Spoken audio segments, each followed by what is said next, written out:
അല്ല, മുഖ്യമന്ത്രി പറഞ്ഞല്ലോ ഈ നാഷണൽ ഹൈവേ നിർമ്മാണവുമായി ആ മുതൽ ഷാ വരെ ഒരു ബന്ധവും സംസ്ഥാന ഗവൺമെന്റ് അങ്ങ് സമ്മതിച്ചാൽ മതി. ഒരു ബന്ധമില്ല. അപ്പൊ സമ്മതിച്ചില്ല. ആ മുതൽ ഷാ വരെ ഒരു ബന്ധമില്ല. എല്ലാം കേന്ദ്ര ഗവൺമെന്റ് ചെയ്യുന്നതാണെന്ന് പറഞ്ഞു. ബഹുമാനപ്പെട്ട പൊതുമരാമത്ത് മന്ത്രി പറഞ്ഞ് ഇനി റീലിടുമെന്ന് പറഞ്ഞു. റീലിടുന്നത് ഒരു 50 സ്ഥലത്തെങ്കിലും കേരളത്തിൽ വിള്ളൽ വീണിട്ടുണ്ട്. ആ വിള്ളൽ വീണ സ്ഥലത്ത് പോയിട്ട് അദ്ദേഹം റീലിട്ടാൽ കുറെ കൂടെ മനോഹരമായിരിക്കും. റീല് നിർത്തരുത്. എവിടെയൊക്കെയാണ് വിള്ളൽ വീണിരിക്കുന്നത്? കുരിയാട് മാത്രമല്ല, കേരളത്തിന്റെ വിവിധ ഭാഗങ്ങളിൽ, തിരുവനന്തപുരം ജില്ല ഉൾപ്പെടെ ഒരു 50ഓളം സ്ഥലങ്ങളിൽ ഹൈവേയിൽ വിള്ളൽ വീണിട്ടുണ്ട്. അവിടെയൊക്കെ പോയി അദ്ദേഹം റീലെടുത്ത് ആ റീല് കേരളത്തിലെ ജനങ്ങൾ മുഴുവൻ കാണട്ടെ. ഇതെന്താണെന്നറിയാമോ? നാണക്കേട് മറയ്ക്കാൻ വേണ്ടിയിട്ട് എന്തൊക്കെയോ പറയാണ്. യഥാർത്ഥത്തിൽ പാലാരിവട്ടം പാലത്തെ കുറിച്ചൊരു റിപ്പോർട്ടാണ് വന്നത്. ഒരു അപാകതയുണ്ട് അല്ലേ? പിണറായി സർക്കാർ വന്നതിന് ശേഷമാണ് അതിന്റെ ടാറിങ് വരെ നടത്തിയത്. എന്നിട്ട് ആ അപാകത ഉണ്ടെന്നുള്ളതിന്റെ പേരിൽ പാലം ഇടിക്കുന്നു വീണില്ല. അന്നത്തെ മന്ത്രിക്കെതിരെ വരെ വിജിലൻസ് കേസ് എടുത്ത സർക്കാരാണ്. മന്ത്രിയായിരുന്ന ആൾക്കെതിരെ വരെ വിജിലൻസ് എടുത്ത സർക്കാരാണ്. ഇതിപ്പോ കേന്ദ്രത്തിന്റെ ആരെ പറ്റി അന്വേഷിക്കണ്ട, ഒന്നും ചെയ്യണ്ട. വിള്ളൽ അടച്ചാൽ മതി, വിള്ളൽ ടാർ ചെയ്താൽ മതി. വലിയ മഴ വരാൻ പോകുന്നതിൽ വലിയ വിള്ളൽ കാണാൻ പോവാണ്. അപ്പൊ ഇവര് ഉമ്മൻചാണ്ടി കൊണ്ടുവന്ന വിഴിഞ്ഞം തുറമുഖത്തിന്റെ ക്രെഡിറ്റ് എടുക്കാൻ നോക്കി. അത് കേരളത്തിലെ ജനങ്ങൾക്ക് മനസ്സിലായി. അതിന്റെ പൂർണ്ണമായ ക്രെഡിറ്റ് ഉമ്മൻചാണ്ടി സർക്കാരിനാണ്. രണ്ടാമത്, കേന്ദ്ര സർക്കാർ നടപ്പിലാക്കുന്ന ഒരു പദ്ധതിയുടെ പൂർണ്ണമായ ക്രെഡിറ്റ് ഇവരെടുക്കാൻ നോക്കി. അതിന് 4ാം വാർഷികത്തിൽ അതിന് വിള്ളൽ വീണു. ഞങ്ങൾക്ക് ഭയങ്കര സന്തോഷമെന്നാണ് മന്ത്രിക്ക് പരാതി. ഞങ്ങൾക്ക് സന്തോഷമല്ല, ഞങ്ങൾക്ക് നേരത്തെ പറഞ്ഞതാണ് MP-മാർ ഉൾപ്പെടെയുള്ള ഞാനടക്കമുള്ള ആളുകൾ ഈ റോഡ് നിർമ്മാണത്തിൽ അശാസ്ത്രീയമാണ്, അപാകതയുണ്ട് എന്ന് എഴുതി കൊടുക്കുന്നതിന് മുമ്പ് ഞങ്ങൾ നേരത്തെ പറഞ്ഞാണ് ഇത് അപകടമാണെന്ന്. അന്ന് ഇത് ഇലക്ഷന് മുമ്പ് ഇത് നടത്തി ഞങ്ങളാണ് കൊണ്ടുവന്നത്. 8 കാലി മമ്മൂഞ്ഞാവാൻ ചമഞ്ഞതാണ്. വിഴിഞ്ഞ കാര്യത്തിലും ഈ തുറമുഖത്തിന്റെ ഈ റോഡിന്റെ കാര്യത്തിലും. അതാണ് 4ാം വാർഷികത്തിൽ പൊളിഞ്ഞു താഴെ വീണത്. അപ്പൊ റീല് അതിന്റെ ഇടയിൽ പൊളിഞ്ഞു താഴെ വീണു. റോഡൊക്കെ പൊളിഞ്ഞു. പക്ഷേ UDF ഞങ്ങൾ ഏത് കാര്യത്തിലാണ്? ഞങ്ങൾ ഒറ്റ കാര്യത്തിലാണ് എതിരെ നിൽക്കുന്നത്. കേരള അത് കേരളത്തിനെ പാരിസ്ഥിതികമായി തകർക്കും, സാമ്പത്തികമായി തകർക്കും. ഞങ്ങളൊരു നിലപാടെടുക്കും. ആ നിലപാടിൽ നിന്നല്ലോ നിലപാടിൽ ജനങ്ങൾ ഞങ്ങളോടൊപ്പം നിന്നില്ലേ? ഊരിയെറിഞ്ഞില്ലേ കുറ്റിയെ? അല്ലാതെ ഏത് കാര്യത്തിലെ ഞങ്ങൾ എതിരായി നിലപാടെടുത്ത്?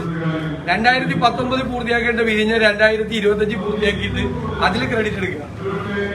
ഇതിൽ എന്ത് അവകാശപ്പെടാനുള്ളത്? സർക്കാരിന്റെ എന്ത് കാര്യമാണ് സർക്കാരിന് അവകാശപ്പെടാനുള്ളത്?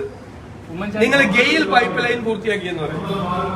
ഗെയിൽ പൈപ്പ് ലൈൻ ഉമ്മൻചാണ്ടിയുടെ കാലത്ത് തുടങ്ങുമ്പോ ഇപ്പൊ ഈ മന്ത്രിസഭയിലിരിക്കുന്ന ഒരു മന്ത്രി സമരം ചെയ്തുകൊണ്ട് അതിനെ തടസ്സപ്പെടുത്തിക്കൊണ്ട് പറഞ്ഞു ഭൂമിക്കടിയിൽ ഒളിപ്പിച്ചു വെച്ചിരിക്കുന്ന ബോംബാണ് ഗെയിൽ പൈപ്പ് ലൈൻ. ഭൂമിക്കടിയിൽ ഒളിപ്പിച്ചു വെച്ചിരിക്കുന്ന ബോംബാണ്. പിന്നെ വീടുകളിൽ ഗ്യാസ് കൊടുക്കുന്നു. അത് കളമശ്ശേരിയിൽ ഉമ്മൻചാണ്ടി സർക്കാർ ഉണ്ടായിരുന്നപ്പോൾ ഉദ്ഘാടനം ചെയ്ത പദ്ധതിയാണ്. വീടുകളിൽ ഗ്യാസ് കൊടുക്കുന്ന മറ്റേ കണക്ഷൻ കൊടുക്കുന്ന പദ്ധതി കളമശ്ശേരിയിൽ ആദ്യമായിട്ട് ഉദ്ഘാടനം ചെയ്ത പദ്ധതിയാണ്. ഇങ്ങനെ ക്രെഡിറ്റ് എടുക്കാമോ? എത്ര 10 കൊല്ലം മുമ്പ് നടപ്പാക്കിയ പദ്ധതിയാണ് കേരളത്തിൽ. ഉമ്മൻചാണ്ടി സർക്കാർ ഒരു ഘട്ടത്തിൽ കേരളത്തിൽ ഈ ദേശീയപാത 45 മീറ്ററിൽ വരില്ല എന്ന് പറഞ്ഞ് തോറ്റു പിന്മാറി. ഭൂമി ഏറ്റെടുക്കൽ ഉൾപ്പെടെ പ്രതിസന്ധിയിലായപ്പോൾ ഭൂമി ഏറ്റെടുക്കൽ നല്ല ചോദ്യം. ഭൂമി ഏറ്റെടുക്കൽ കേരളത്തിൽ പ്രതിസന്ധിയിലായിരുന്നു. ഭൂമി ഏറ്റെടുത്ത് കൊടുത്തിരുന്നെങ്കിൽ 10 കൊല്ലം മുമ്പ് UPA ഗവൺമെന്റ് ഇത് പണിത് തന്നെ. എന്താണ് ഭൂമി ഏറ്റെടുക്കാൻ തടസ്സമായിരുന്നത്? തുച്ഛമായ വിലയാണ് ഭൂമിക്കുണ്ടായിരുന്നത്. തുച്ഛമായ. എന്റെ നിയോജക മണ്ഡലത്തിൽ 23,000 രൂപയാണ് ഒരു സെന്റിന് കൊടുത്തത്. 10 സെന്റ് പോയാൽ 2,30,000.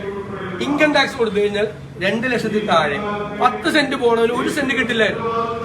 UPA government right to fair compensation act കൊണ്ട് ആദ്യം അതിൽ ഹൈവേ ഉണ്ടായിരുന്നില്ല. രണ്ടാമത് ഹൈവേ വന്നു. ആ ഹൈവേ വന്നതിന് ശേഷം അന്ന് 23,000 കിട്ടിയ സ്ഥലത്ത് ഇപ്പൊ 10 ലക്ഷം കിട്ടിയത്. ഇപ്പൊ ആളുകൾ ചോദിക്കുന്നത് ഞങ്ങളുടെ സ്ഥലം എടുക്കണമെന്ന് ചോദിക്കുന്നു. അതുകൊണ്ടാണ് സ്ഥലം എടുക്കാൻ പറ്റുന്നത്. ഇപ്പോ അതാണ് മാറ്റം. ആ UPA ഗവൺമെന്റ് കൊണ്ടുവന്ന right to fair compensation act ഇല്ലെങ്കിൽ ഇപ്പോഴും കേരളത്തിൽ സ്ഥലം എടുക്കാൻ പറ്റില്ല.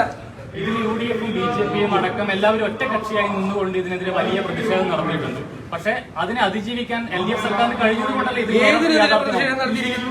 ഏത് കാര്യത്തിനെതിരെ? ഹൈവേ വരുന്നതിനെതിരെ എവിടെ പ്രതിഷേധം നടത്തിയിരിക്കുന്നത്? നിങ്ങൾ എന്തായി പറയണത്? CPM ഉണ്ടായിരുന്നു പണ്ട് പ്രതിഷേധത്തിൽ സ്ഥലം എടുക്കാൻ. ഞാനും ഞങ്ങളടക്കം കോൺഗ്രസും CPM കൂടി ഒരുമിച്ച് സമരം നടത്തിയിട്ടുണ്ട് എന്റെ പറവ്. കാരണം 23,000 രൂപയ്ക്ക് ഒരു സെന്റിന് സ്ഥലം എടുക്കാൻ വന്നാൽ പറ്റില്ല എന്ന് തോന്നുന്നു, എടുക്കാൻ പറ്റില്ല എന്ന് തോന്നുന്നു. Right to fair compensation act വന്നപ്പോൾ ഞാൻ സമരസമിതിക്കാരെ വിളിച്ചു പറഞ്ഞു, നല്ല പൈസ കിട്ടും, നല്ല പൈസ, നല്ല മാന്യമായത് കിട്ടും, ഇരട്ടി പൈസ കിട്ടും. വീടിന് 1000 സ്ക്വയർ ഫീറ്റ് വീടാണെങ്കിൽ 25 കൊല്ലം മുമ്പ് പണിത വീടാണെങ്കിലും ആ ഇപ്പോഴത്തെ വില കണക്കാക്കുകയും അതിന്റെ 100% സൊല്യൂഷൻ കിട്ടും. ആളുകൾ ഭയങ്കര ഹാപ്പി ആയിരുന്നു ഈ സ്ഥലം ഏറ്റെടുത്തപ്പോ. അതിനുള്ള അന്തരീക്ഷം ഉണ്ടായത് right to fair compensation act ആണ്. അല്ലാതെ CPM-ഉം BJP-യും കോൺഗ്രസും ഒക്കെ സമരം നടത്തി പണ്ട്.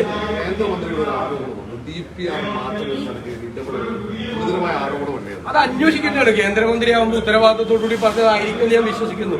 ശ്രീ സുരേഷ് ഗോപിയുടെ പ്രസ്താവന കണ്ടു, അത് അടിയന്തരമായി അന്വേഷിക്കണം. DPR മാറ്റേണ്ട സാഹചര്യം എവിടെയാണ് ഉണ്ടായിരിക്കുന്നത്, ആരാണ് ഇടപെടുന്നത് നോക്കുന്നത്. ഇതിന്റെ അകത്ത് പ്രധാനപ്പെട്ട പ്രശ്നം ഇത് ഒരാൾ ശ്രദ്ധിച്ചില്ല.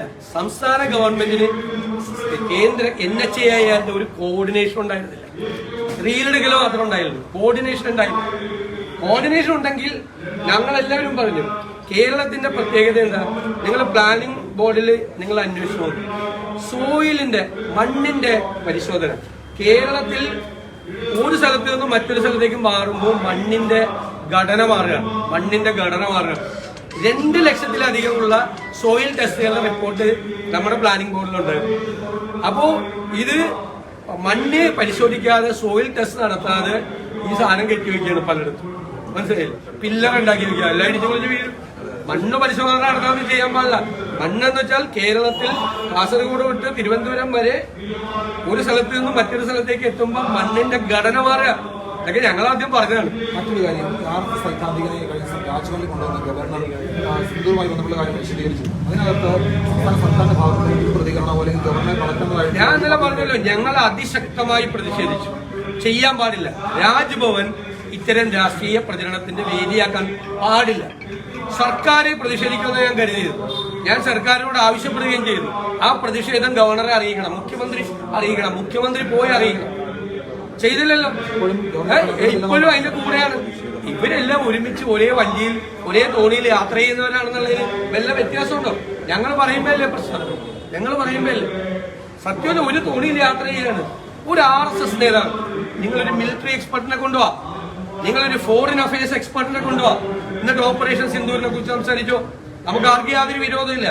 കൊണ്ടുവന്നിട്ട് രാഷ്ട്രീയ പ്രസംഗമാണ്.